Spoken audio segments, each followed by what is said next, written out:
Back to Politics Nation. America's veterans overwhelmingly backed Trump in 2024 in the election. But so far, his administration hasn't done much to pay them back for their support. In recent weeks, the White House and DOJ have pushed for deep cuts to VA services and staff. And at the Pentagon, the incoming defense secretary has led an effort to erase the contributions of minority, women, and LGBTQ soldiers, even while our military recruitment is struggling. Joining me now is Richard Brookshire, CEO and co-founder of the Black Veterans Project. Richard, let's start with the anti-DEI push at the Defense Department. The Pentagon has restored some web pages that honor historic service members of color like Jackie Robinson, the Tuskegee Airmen, the Navajo Code Talkers, and the Japanese American 442nd Regimental Combat Team.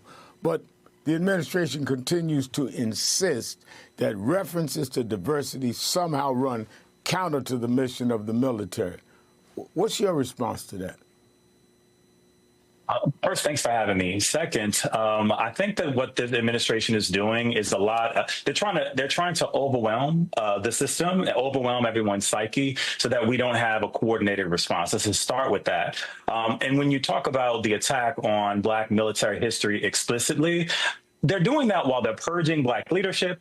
They're doing that while they're erasing the use of particular verbiage. So, yeah, they may have restored some pages, but those pages have been rewritten. They're tagging all of these pages as DEI, any kind of first historical contribution. It was reported over the weekend that there's a desire to want to essentially just purge these websites of any reference to race and gender or first. So you can't talk about the context upon which many of these service members actually served, all the way going back to the Civil War to the present day. It's repugnant and it's egregious.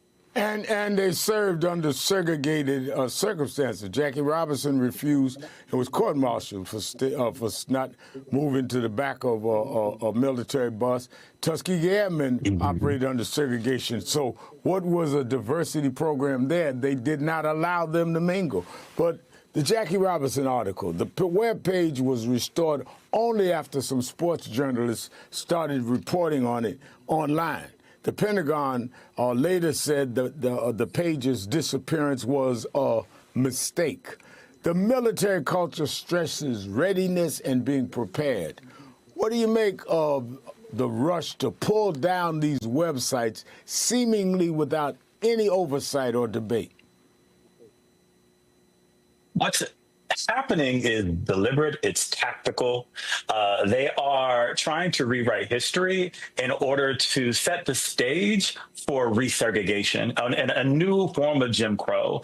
They want to make sure that Black folk in this country, immigrants, anybody who doesn't fit into their construct of what an American is, they want to try to subjugate them and keep them on a second-class tier. That's what essentially they're doing. That's what they're setting the stage for. And they've always used the military as the model that they'll eventually replicate in the society at large. And so what's happening at the military is it's a microcosm that it's imperative that we get ahead of, because they're only in the first few months of this administration.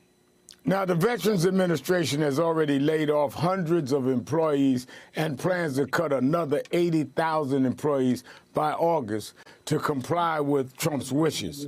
And the New York Times this weekend is reporting that veterans, already a high-risk group for suicides, are fearful about what cuts will mean for the mental health services the VA provides. How bad will this get if this administration follows through on what it says it wants to do? It's not about how bad it's going to get so much as it's how worse it's going to get, because it's already been bad. In 2017, we were able to work with NBC to expose that there was a study conducted by under the Trump administration in 2017 that showed disparities in PTSD compensation going back decades that they tried to essentially bury. Right? That was last year that was exposed. So now you're trying to say that none of that has happened, and these racial disparities have been consistent, persistent, systemic, and mostly affecting Black vets with PTSD, right?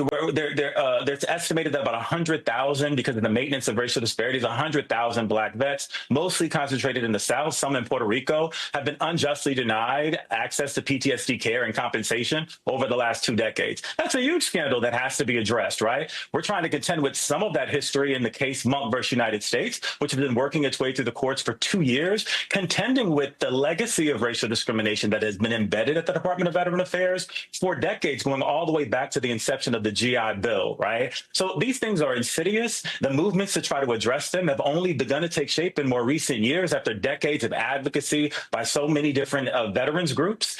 And what you're seeing now is a last-ditch effort. I mean, I was saying the other day that even what we're seeing at the DOD is it's a white lash to what's happened with the appointment of 2 Black men to lead the military in the first place, and the uncomfortable conversations that weren't being had even in the last administration about the ways in which that was being subverted at the Department of Defense and at the Department of Veteran Affairs, all the things that were happening simultaneously.